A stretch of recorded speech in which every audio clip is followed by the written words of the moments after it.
My name is Gloria Bennett, 67 years old, grandmother of one, retired detective from the Seattle Police Department. I traded my badge for a garden and a quiet porch years ago, but the thing about instincts is they never really retire. They just wait for the phone to ring again. That night, it did. 3:17 a.m. The kind of hour when even the city seems to hold its breath.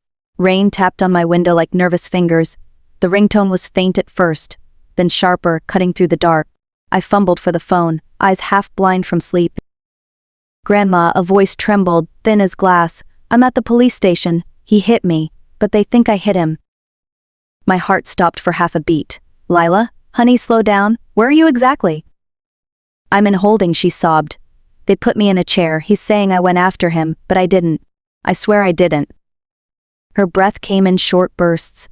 Behind her voice I could hear the fluorescent hum of a precinct, the low chatter of officers who didn't believe her. "Don't talk anymore," I said firmly, reaching for the jeans draped over the chair. "I'm coming. Don't say another word until you see me. Do you understand?"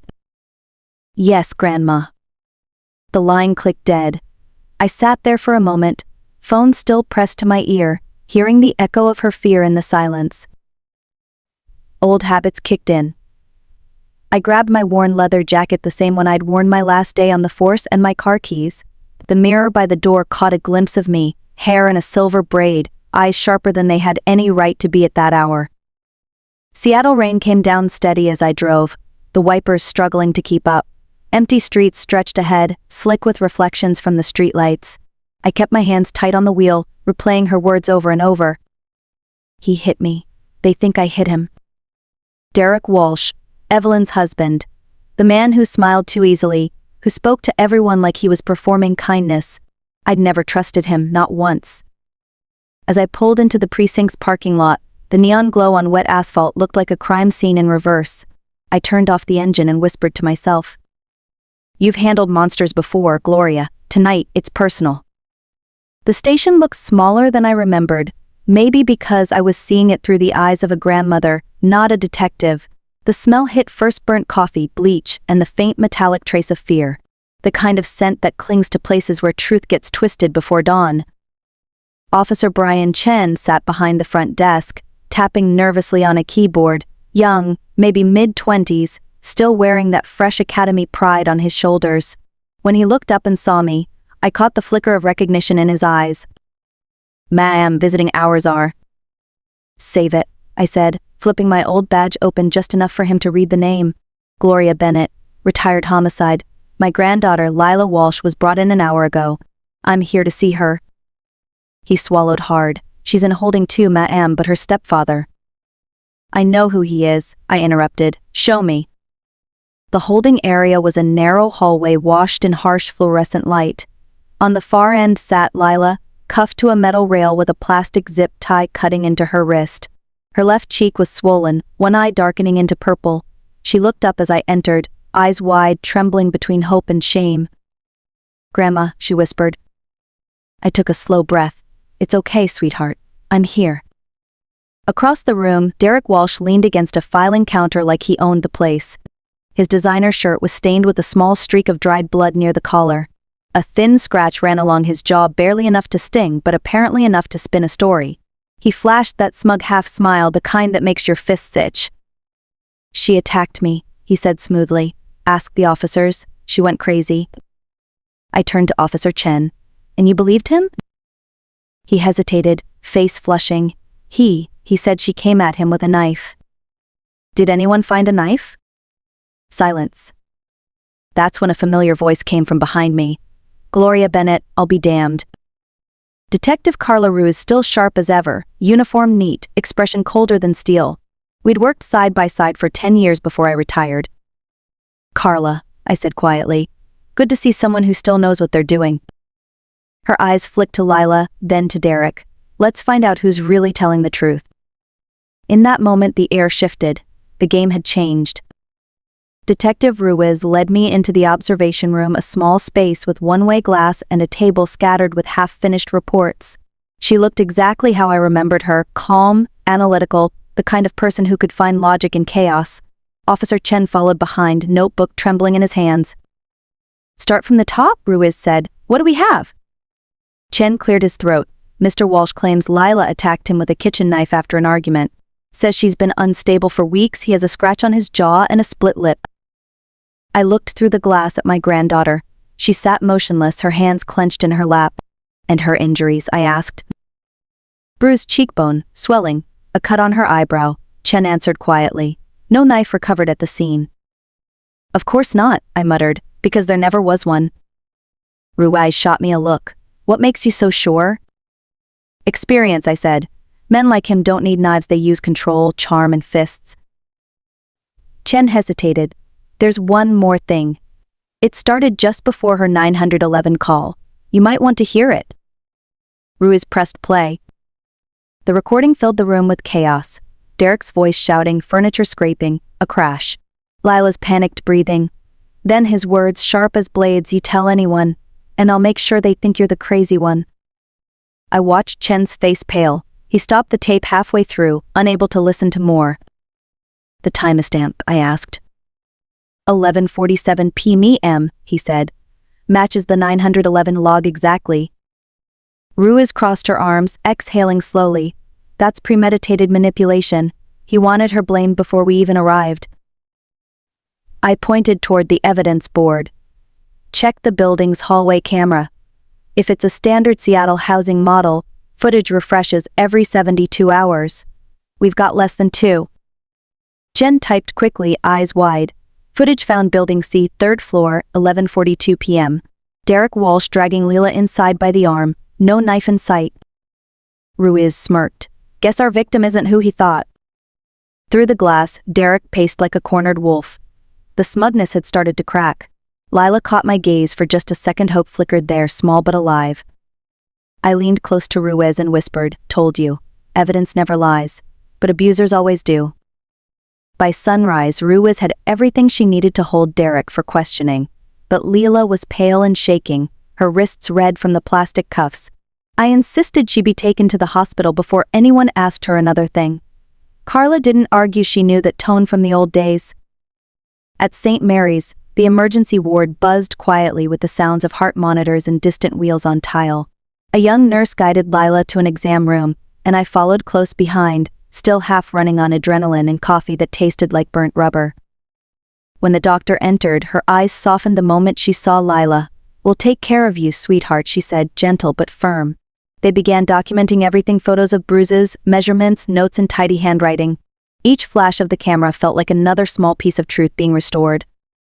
The results hit like a second punch. 2 ribs partially healed from older fractures.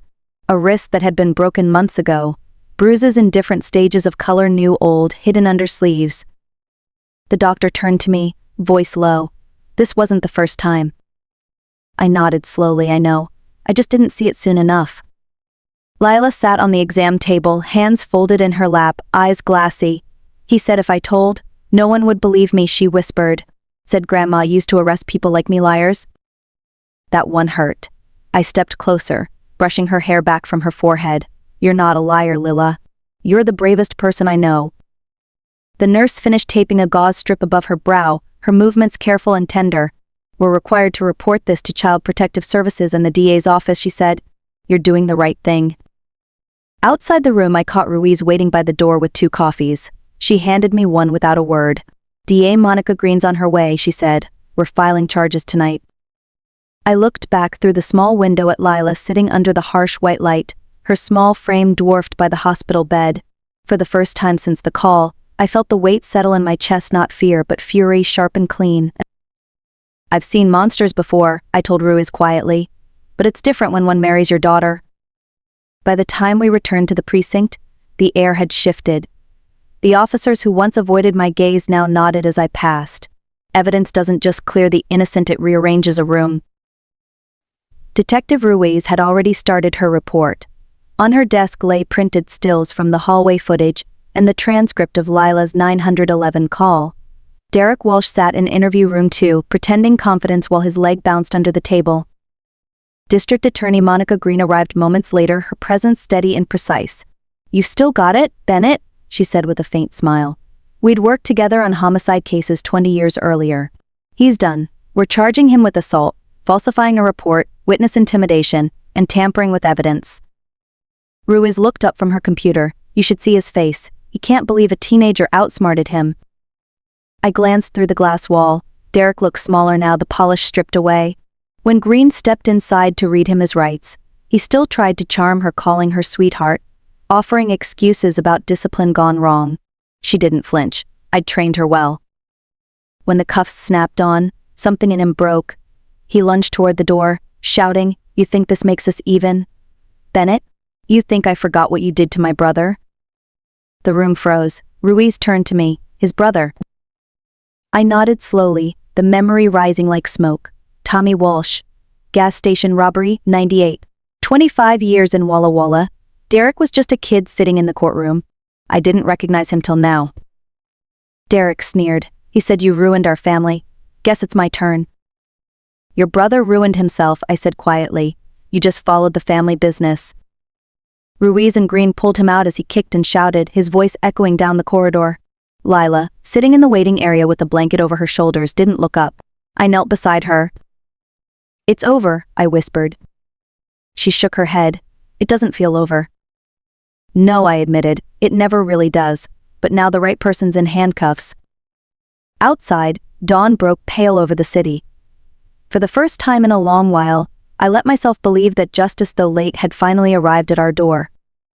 Evelyn arrived the next afternoon, suitcase still half-zipped, her face streaked with tears. She hadn't even gone home from the airport. Ruiz had called her mid-flight. The moment she saw Lila sitting on my porch, swing wrapped in a blanket, she broke. "Oh God, baby," she cried, falling to her knees. "I should have seen. I should have listened." Lila didn't move at first. She just stared ahead, eyes hollow from exhaustion. Then, slowly, she leaned forward, resting her head on her mother's shoulder. It was the first time they'd touched in months. The porch went silent except for the wind chimes and Evelyn's quiet sobs. Over the next few weeks, my house filled with the small sounds of recovery, the kettle whistling, the soft rustle of blankets, the hum of the washing machine late at night. I converted my guest room for Lila, painted the walls pale green. The color, she said, made her feel calm. She started therapy twice a week with Dr. Marin Singh, a trauma specialist. I drove her myself every session, rain or shine. Healing wasn't neat. Some days she laughed like nothing had ever happened, other days she woke screaming. Evelyn blamed herself endlessly, replaying every missed sign, every bruise Lila brushed off. Every night Derek said she was just emotional. "You couldn't have known," I told her one evening over coffee. "He fooled everyone, even a cop who spent 30 years spotting liars." She looked at me, eyes rimmed red. "You're being kind." "No," I said, "I'm being honest." Lila started drawing again, sketches of birds, of doors cracked open, of hands reaching toward the light. I found them taped along her wall like breadcrumbs leading out of a dark place. One night she came to me in the kitchen, holding her sketchbook. "Grandma," she said quietly, "how do you stop being scared?" I thought for a moment before answering. "You don't. You just make friends with fear until it gets tired and leaves." She smiled a little at that, the kind of smile that's half hope, half healing. We sat there drinking cocoa as the rain whispered against the windows. 3 generations under one roof, all learning to breathe again. It was late March when Officer Brian Chen showed up at my door again. He held a small paper bag from the bakery down the street and looked about as nervous as he had that first night in the station. "I thought maybe you'd like a real cup of coffee, ma'am," he said, "not that burnt precinct stuff." I smiled and invited him in. Lila was at the kitchen table working on a school essay, her notebook open beside a half-eaten muffin. She glanced up, wary, then softened when she recognized him. "Officer Chen," she said quietly. "Just Brian, please." He rubbed the back of his neck. "I wanted to tell you both something. Because of your case, the department's launching a new domestic violence initiative. It's being called the Bennett Protocol." I froze for a second. "You're joking." He shook his head. "No, ma'am. It focuses on training officers to identify manipulation and collect real-time evidence recordings, medical checks, timestamps, all of it. The goal is to make sure no one else goes through what Lila did." Lila blinked, stunned. "They're naming it after us." Brian smiled. "After you, mostly. You're the reason I started questioning what I see instead of just who's louder." Ruiz joined later that week to brief me on the rollout. "You'd be proud, Gloria," she said. "This protocol's going statewide next quarter. Green's pushing it to the Attorney General." That night, Lila stayed up late writing a short op-ed for her school paper titled, "When the Evidence Finally Listens." She read it to us over dinner. Her voice wavered only once, when she said, "Believing someone doesn't cost a thing, but it can save everything." I felt something shift in me, something old and tired but finally at peace. Before bed, I looked out at the wet streetlight glow, holding the mug Brian had brought. I whispered to the night, "Justice isn't just about arrests, it's about who learns from them." From that day forward, every rookie in Seattle learned about the Bennett Protocol. And somewhere in those lessons, a 16-year-old girl's courage was teaching them all how to listen. A year passed quietly, the kind of quiet that feels earned. Spring melted into summer and Lila grew taller, her confidence blooming in the same space that once held her fear. She was 17 now, captain of the debate team, her laughter filling corners of the house that had been silent for too long. The night of her graduation, the gym was packed, streamers hanging from the rafters. Evelyn and I sat side by side, hands clasped tight as Lila stepped up to the podium in her pale blue gown. Her speech was titled "The Power of Being Believed." "I used to think bravery meant not crying," she said, voice steady into the microphone. "But sometimes bravery is crying and telling the truth anyway." There wasn't a dry eye in the room. When she finished, the applause felt like thunder rolling through the building. I couldn't stop smiling. After the ceremony, Lila handed me a small velvet box. "For you, Grandma," she said. Inside was a silver keychain, engraved with 5 words, "For the ones who believed I ran my thumb over the letters, unable to speak." She grinned, the same grin she had as a child, missing teeth and full of light.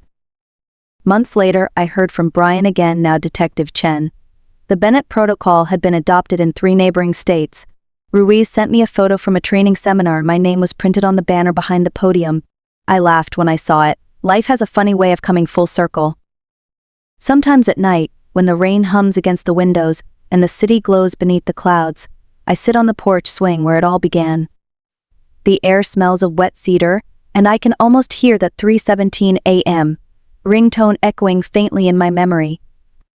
But now, it doesn't sound like fear. It sounds like a beginning. If you're listening to this story and it touched something in you, share it. Tell someone you trust. Leave a comment. Let me know where you're watching from. Because sometimes justice doesn't start in a courtroom. It starts with one person who decides to believe. And for me, that person was my granddaughter, Lila Bennett. She reminded me that even in the darkest hours, the light always finds a way back home.